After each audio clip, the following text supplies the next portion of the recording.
Hello friends, welcome back my YouTube channel. आज हम लोग क्लास 10th का संस्कृत पढ़ेंगे। एक्चुअली इससे पहले मैंने एक लेक्चर दिया था महसोर सूत्र का, वो लोग आप लोग देख लें, क्योंकि प्रत्याहार पढ़ने में, संधि पढ़ने में वो बहुत काम आएगा। तो उसके बाद बिहार बोर्ड के बच्चों के लिए खास करके संस्कृत के अलावा ऑप्शन भी नहीं है, तो मैंने ये सोचा कि बिहार बोर्ड के बच्चों के लिए कुछ किया जाए। तो संस्कृत का लेक्चर इस पर, बिहार बोर्ड के संस्कृत का व्याकरण और संस्कृत ग्रामर और संस्कृत का बुक दोनों का ही लेक्चर आपको इस पे मिलेगा, क्वेश्चन आंसर भी मिलेगा। उम्मीद है कि अगर आप लोग उसको पढ़ लीजिएगा तो दोबारा आप लोगों को पढ़ने की ज़रूरत नहीं पड़ेगा और संस्कृत में क्रॉस लगने का कोई सवाल ही नहीं है। तो आइए हम पढ़ते हैं संस्कृत व्याकरण। संस्कृत व्याकरण कक्षा 10 में पहले मैंने महसोर सूत्र और स्वर और व्यंजन लिखवाया था। शुरू से उस लेक्चर को देख लीजिएगा। अब हम स्वर पे ही बात करेंगे, ठीक है। तो संस्कृत व्याकरण में लिखते चलिएगा आप लोग। संस्कृत व्याकरण में कुल 50 वर्ण होते हैं। देखिए, यहाँ एक चीज़ चेंज हो गया। हिंदी व्याकरण में 49, हिंदी वर्णमाला में 49 वर्ण है और संस्कृत में 50 वर्ण है। एक चेंज हो रहा है, एक बढ़ रहा है। तो अब वर्णमाला तो उतना ही है, आखिर बढ़ क्या रहा है ये चीज़ देखते हैं। तो संस्कृत व्याकरण में कुल वर्णों की संख्या कुल 50 है, जिसमें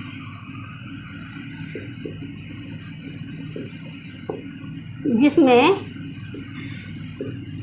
13 स्वर है, 33 व्यंजन है और 4 अयोग्यवाह है।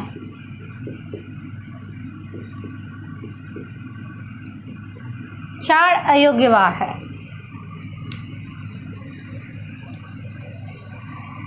चार अयोग्यवाह लेकर के 51 हो जाता है। लेकिन इसमें क्या है, कुछ संयुक्त वर्ण भी है जो स्वर और व्यंजन दोनों में ही आ रहा है। तो अभी इस चीज़ को पढ़ते हैं। एक्चुअली अगर इसमें 33 दिखाया गया है, लेकिन स्वर वर्ण में एक फलित स्वर भी आता है, जिसको लेकर 14 री वगैरह लेकर के स्वर वर्ण की जब संख्या की गिनती होती है तो 14 हो जाता है। चलिए पहले इसे मिटाते हैं। आप लोग नोट करते चलिएगा, बिना नोट किए हुए कुछ नहीं होने वाला है। एक नोट तैयार कीजिए ग्रामर का, उसमें नोट करते चलिए। स्वर वर्ण 14 है, जिसमें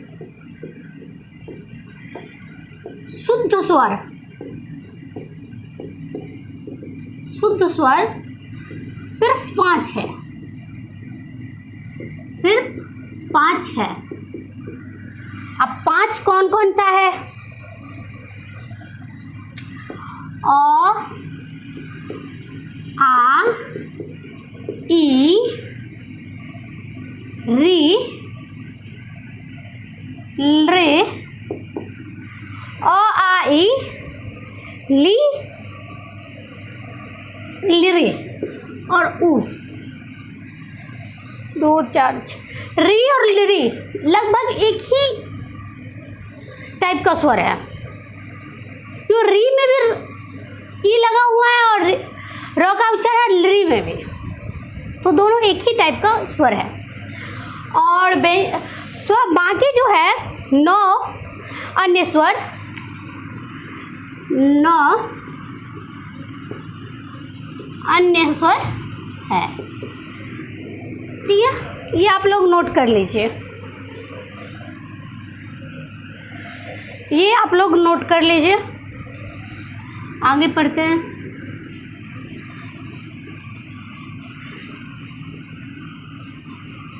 नहीं नोट कर पाते होंगे तो स्क्रीनशॉट ले लिया कीजिए, जब हो जाए तब नोट कर लीजिएगा। स्वर, स्वर का उच्चारण स्वर और लय दोनों से होता है। नोट में लिख लीजिएगा, डिस्क्रिप्शन में, नोट में, दोनों से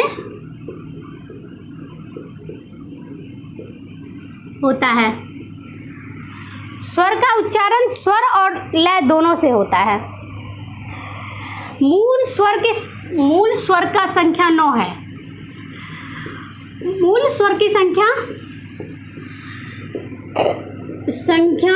9 है, जिसमें अ आ इ ई उ, जिसमें अ आ ई उ और उसके बाद रे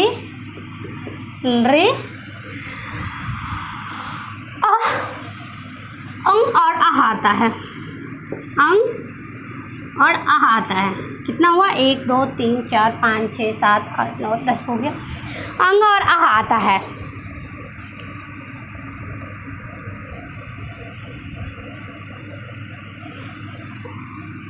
रे हटा दीजिए। अंग और आह आता है। तो ये बात ध्यान रहे, मूल स्वर की संख्या 9 है, जिसमें अ आ ई उ री अंग आह आता है। फिर संयुक्त है, ठीक है। संयुक्त स्वर 4 है।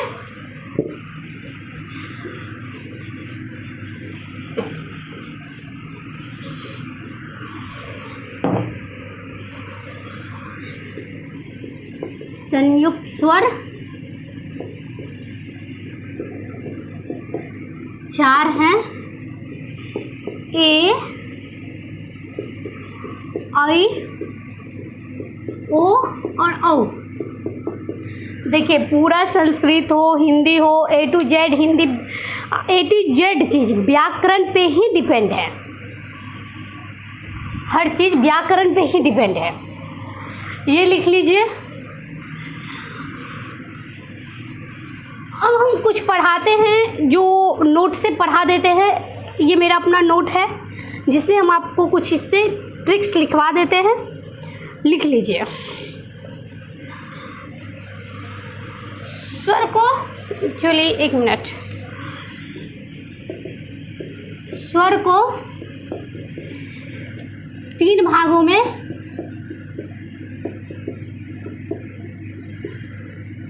बांटा गया है। स्वर को 3 भागों में बांटा गया है। पहला है ह्रस्व स्वर, दूसरा है दीर्घ स्वर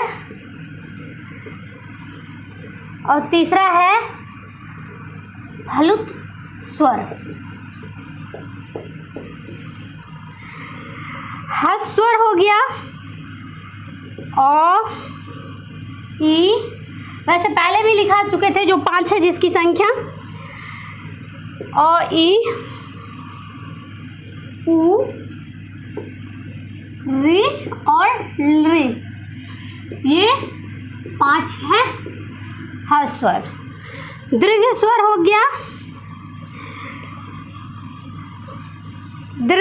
गया, आ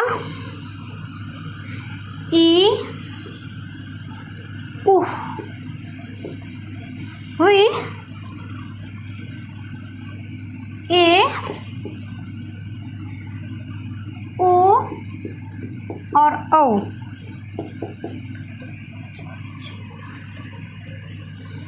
ये हो गया दीर्घ स्वर। और फलित स्वर है, उसकी संख्या 1 है, वो है ये जो लगता है। बस संस्कृत व्याकरण में एक ये ज़्यादा है। री तो लगभग हिंदी व्याकरण में भी आ जाता है, री भी आ जाता है, तो एक ये ज़्यादा है। और इसके बाद आप लोग ये नोट कर लीजिए। आगे पढ़ते हैं, क्योंकि हम कोशिश करेंगे जल्दी से जल्दी लिखा दें, क्योंकि ग्रामर लिखिए और समझिए साथ साथ। और याद तो करना ही पड़ेगा क्योंकि ग्रामर बिना याद किए हुए होने वाली चीज़ नहीं है।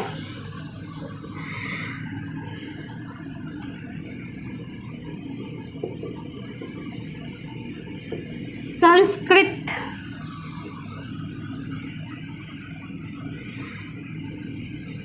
समृद्ध स्वर। जैसे अगर ये नहीं भी लिखा है तो कोई दिक्कत नहीं है, इतना डिटेल्स में लिखने की कोई मतलब नहीं होता है।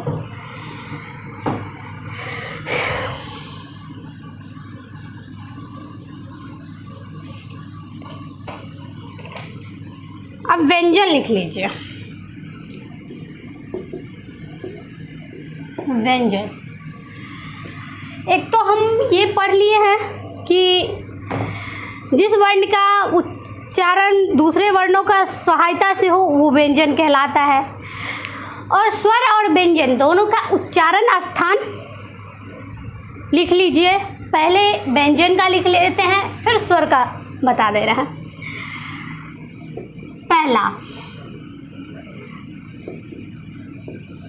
कंठ से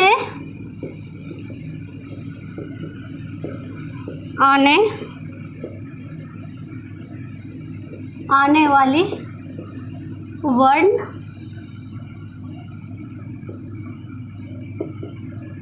कंठव्य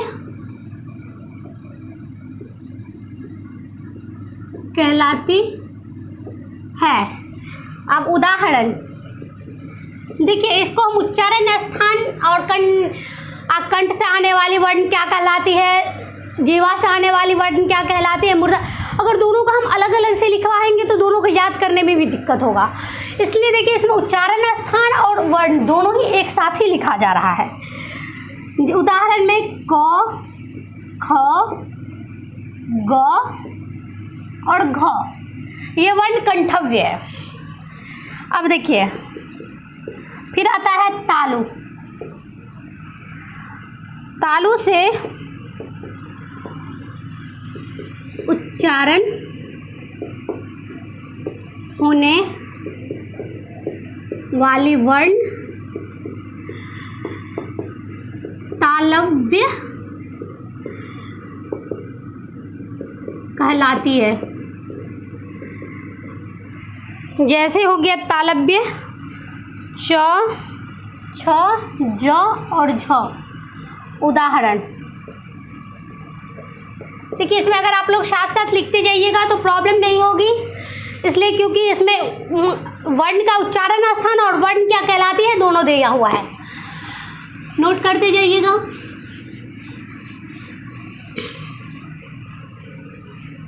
हम सोच रहे थे कि साथ साथ बुक भी पढ़ाया जाए, तो कल मैं नेक्स्ट लेक्चर में उसकी इसका 10th का बुक का फर्स्ट चैप्टर लेकर के आऊँगी। आप लोग, उम्मीद है आप लोग देखिएगा और लाइक एंड सब्सक्राइब जरूर करिएगा। और अगर हम संस्कृत का चैप्टर 1 पढ़ाएंगे कल बुक का लेक्चर, तो आप लोग इसका संस्कृत व्याकरण और संस्कृत साथ साथ हो जाएगा। जैसे चैप्टर 1 व्याकरण पढ़ाएंगे, चैप्टर 1 संस्कृत पढ़ाएंगे, दोनों साथ साथ पढ़ा देंगे।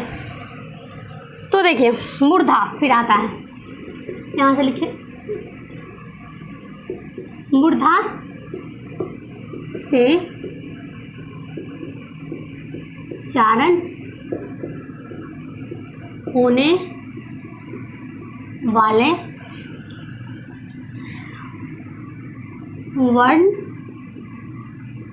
को मूर्धन्य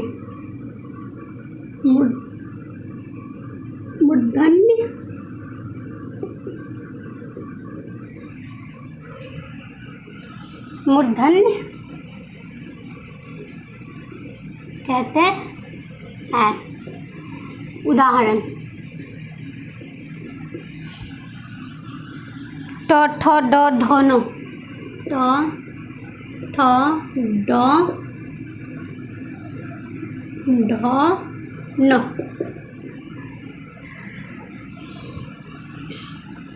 उसके बाद आ जाती है दांत। दांत से उच्चारण होने वाले वर्ण दंतव्य कहलाती है। उदाहरण त, थ, द, ध और न एंड औ। देखिए उच्चारण स्थान में स्वर और व्यंजन दोनों का ही दिखाया जा रहा है। तो उच्चारण स्थान अगर आप और वर्ण जैसे कि पूछ दे आपको एग्जाम में, मूर्धा से किस किस वर्ण की उच्चारण होती है, दांत से किस किस वर्ण का उच्चारण होता है, तो आप तो वर्ण तो याद रख लीजिएगा, क्योंकि जो हिंदी व्याकरण में या उस चार्ट में जो फिर आप औ नहीं याद रख पाइएगा। लेकिन इसमें अगर आप याद करिएगा तो औ भी साथ साथ याद करिएगा।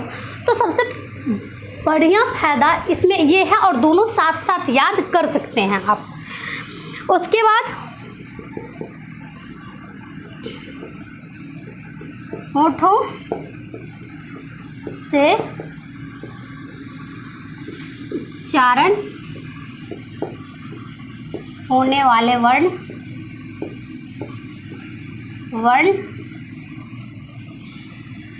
ओष्ठव्य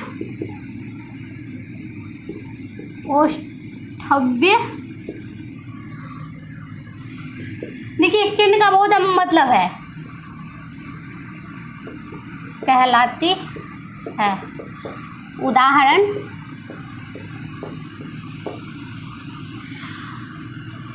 प, फ, ब, भ एंड म।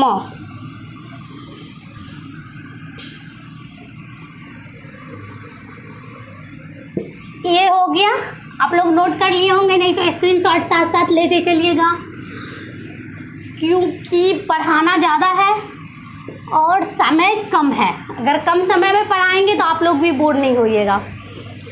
चलिए फिर इसको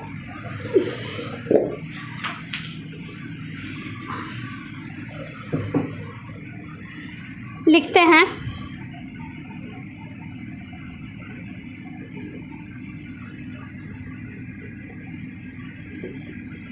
कंठव्य वर्ग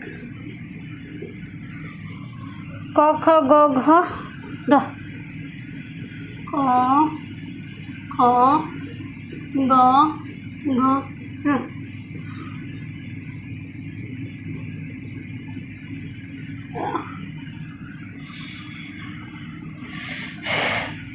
देखिए सब में हलंत लगा हुआ है।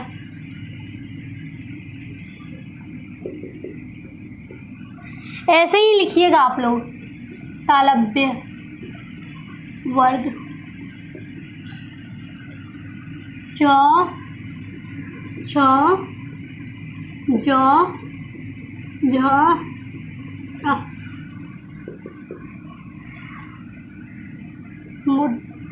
मूर्धन्य वर्ग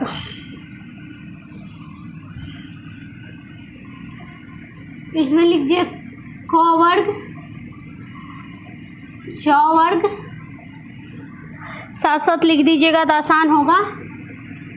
ट वर्ग, ट, ठ, ड, ढ, ढ।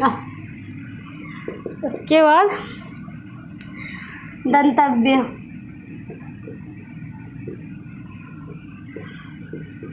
त वर्ग, त, थ, द और न। इसमें क्या है, नीचे में जो हम लिखा रहे हैं, ऊपर में तो कंठ से उच्चारण होने वाली वर्ण क्या कहलाती है, तालु से उच्चारण होने वाली वर्ण उदाहरण सहित लिखा दिए हैं, और उसमें स्वर वर्ण नहीं आया था। और हलंत अगर क्या कि तालव्य वर्ग जो है तो चौहलंत, तौहलंत, तौहलंत, तौहलंत होकर के, तो मेन इंटरेस्ट इसका यही है। ओष्ठव्य ओष्ठव्य से उच्चारण होता है प वर्ग का। प, ह, ब, भ, म।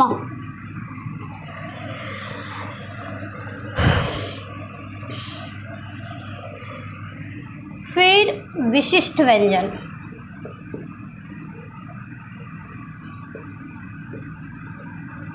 अभी जो थे हम लोग व्यंजन में थे, ऊपर में हमने लिखा था व्यंजन, तो आप लोग व्यंजन लिख के लिखें तो ज़्यादा बेहतर होगा। इसमें य, र, व, ल, स, श, ह। नोट कर ले, फिर हम समझाते हैं। अभी तो उच्चारण स्थान लिखा रहे, समझाने की कोई बात नहीं है। किस वर्ण का उच्चारण कहाँ से होता है, कौन वर्ण कहाँ से बोला जाता है। उसके बाद अनुस्वार और विसर्ग आयोग हुआ।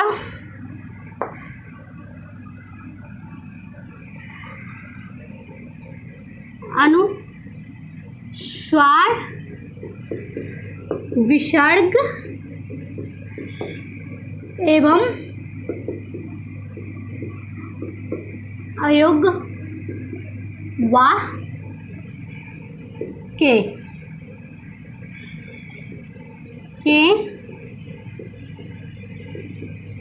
उच्चारण के कुछ खास नियम है।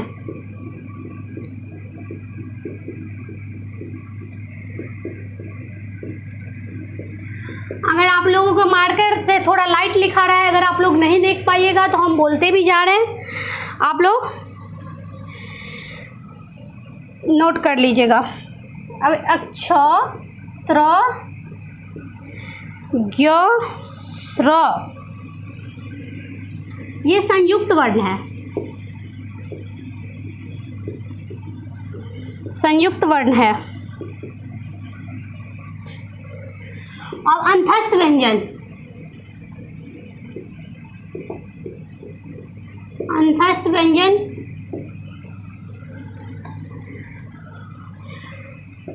जैसे E plus E plus O, ये हो गया य, इसका उच्चारण स्थान तालव्य है। दूसरा ऊ, या कह दीजिए जैसे उह प्लस ओ, वर्ड हो गया व, इसका उच्चारण स्थान दंतव्य प्लस ओष्ठ है, या फिर ओष्ठ कह लीजिए। मतलब किस कंडीशन में हम किस शब्द के साथ इसे बोल रहे हैं ये मैटर करता है।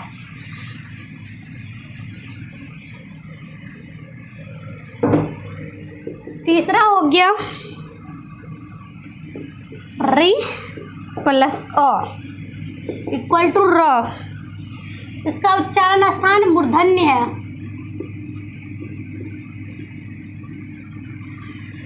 थोड़ा मार्कर भर के दीजिएगा तो।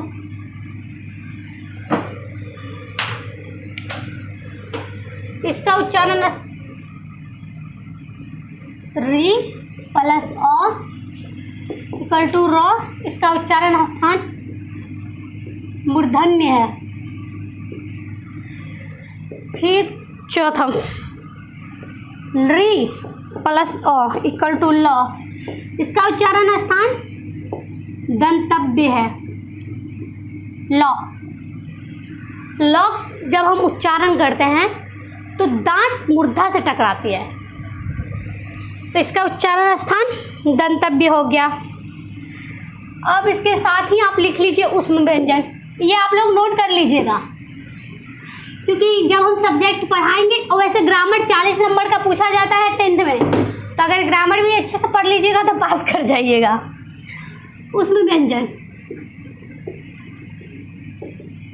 जिसमें यही सब रहता है, उच्चारण स्थान, एक एक नंबर में तो खाली भरा रहता है। स्वर वर्ण व्यंजन वर्ण यही सब ज़्यादा पूछता है। उसमें व्यंजन हुआ सौ, जिसका उच्चारण स्थान तालव्य है। उसके बाद हो गया स, इसका उच्चारण स्थान मूर्धन्य है, ये मूर्धा से होती है इसका उच्चारण। फिर हो गया स और ल, 2 बच गया है। फिर हो गया स, इसका उच्चारण स्थान दंतव्य है, और ह, इसका उच्चारण स्थान ये कंठव्य व्यंजन है।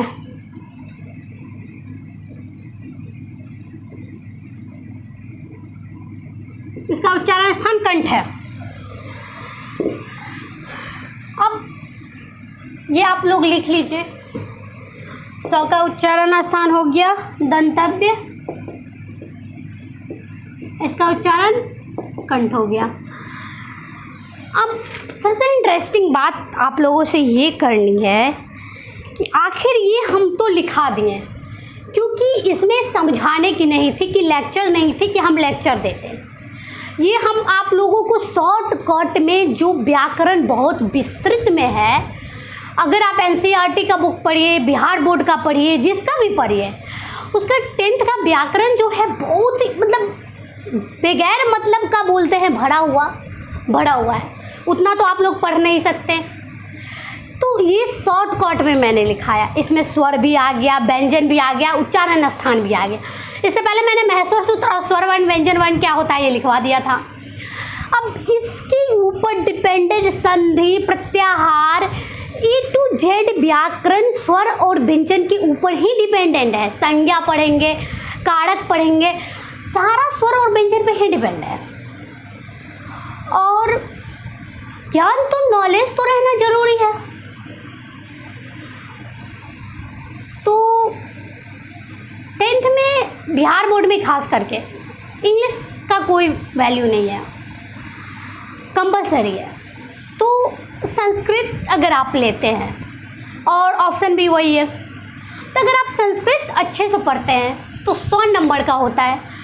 और संस्कृत एक ऐसा भाषा है जिसे आप लिखते हैं, अगर उसकी क्वेश्चन आती है और सॉल्व करते हैं, तो अगर आप अच्छे से पढ़ के जाइए किसी चैप्टर को, और हर क्वेश्चन में लिखा रहता है अपने यह विद्यार्थी यथासंभव अपने शब्दों में ही उत्तर दें। अगर आप किसी चैप्टर को पढ़े, किसी लेक्चर को संस्कृत में बुक को, उसमें अगर आपको 5 लाइन याद है तो भी आप उसे विस्तृत करके अपने लैंग्वेज में लिख सकते हैं।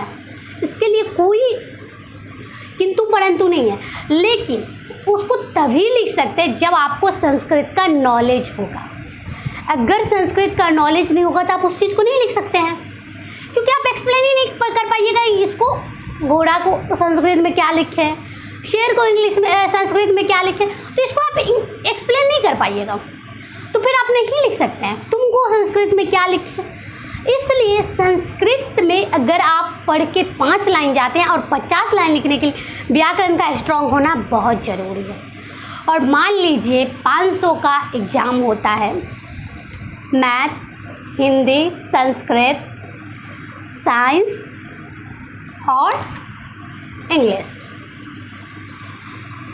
सोशल साइंस, मैथ, हिंदी और संस्कृत। तो संस्कृत 100 नंबर का रहता है, उसमें अगर आप 90 नंबर भी लिखते हैं तो आपको 80 नंबर ज़रूर मिलेगा। संस्कृत एक ऐसा भाषा है जिसे आप लिखना और पढ़ना चाहिएगा तो बहुत ही आसान है, इसलिए संस्कृत में बहुत बच्चे फेल हो जाते हैं। लेकिन मैं ऐसा नहीं मानती, क्योंकि संस्कृत में अगर आप थोड़ा भी टाइम, अगर 1 घंटा भी पर डे या आधा घंटा ही पर डे दीजिएगा तो भी फेल होने का कोई चांस ही नहीं है।